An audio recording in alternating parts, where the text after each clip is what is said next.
ವಿಜಯನಗರ ಜಿಲ್ಲೆಯ ಹೊಸಪೇಟೆ ಪಟ್ಟಣ ಪೊಲೀಸರು ನಡೆಸಿದ ಸಮರ್ಥ ಕಾರ್ಯಾಚರಣೆಯಲ್ಲಿ ಅಂತರ್ ಜಿಲ್ಲಾ ಬೈಕ್ ಕಳ್ಳನೋರ್ವನನ್ನ ಬಂಧಿಸುವಲ್ಲಿ ಯಶಸ್ವಿಯಾಗಿದ್ದಾರೆ. ಬಂಧಿತ ಆರೋಪಿಯನ್ನ ಕೊಪ್ಪಳ ಜಿಲ್ಲೆಯ ಮುನಿರಾಬಾದ್ನ ನಿವಾಸಿ ಮೆಹಬೂಬ್ ಎಂದು ಗುರುತಿಸಲಾಗಿದೆ.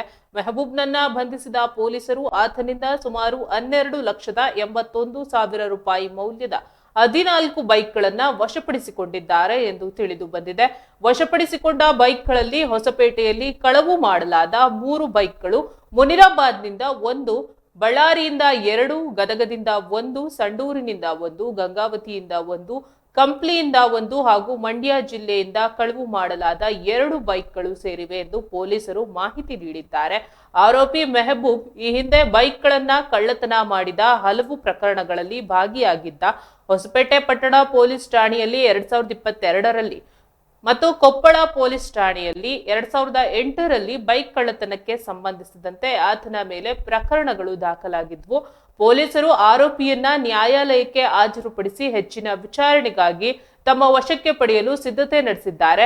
ಈ ಕಾರ್ಯಾಚರಣೆಯು ಹೊಸಪೇಟೆ ಪಟ್ಟಣದ ಪೊಲೀಸ್ ಠಾಣಾ ವ್ಯಾಪ್ತಿಯಲ್ಲಿ ನಡೆದಿದ್ದು ಪ್ರಕರಣ ದಾಖಲಾಗಿದೆ ಎಂದು ಪೊಲೀಸರು ತಿಳಿಸಿದ್ದಾರೆ. ಜಿಲ್ಲಾ ಪೊಲೀಸ್ ವರಿಷ್ಠಾಧಿಕಾರಿಗಳು ಹಾಗೂ ಆರೋಪಿ ಪತ್ತೆ ಬೈಕ್ಗಳನ್ನ ವಶಪಡಿಸಿಕೊಳ್ಳುವಲ್ಲಿ ಶ್ರಮಿಸಿದ ಪೊಲೀಸರ ಕಾರ್ಯವನ್ನ ಶ್ಲಾಘಿಸಿದ್ದಾರೆ. ಈ ಕುರಿತು ಹೆಚ್ಚಿನ ತನಿಖೆಗಳು ಕೂಡ ನಡೀತಾ ಇವೆ.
Okay.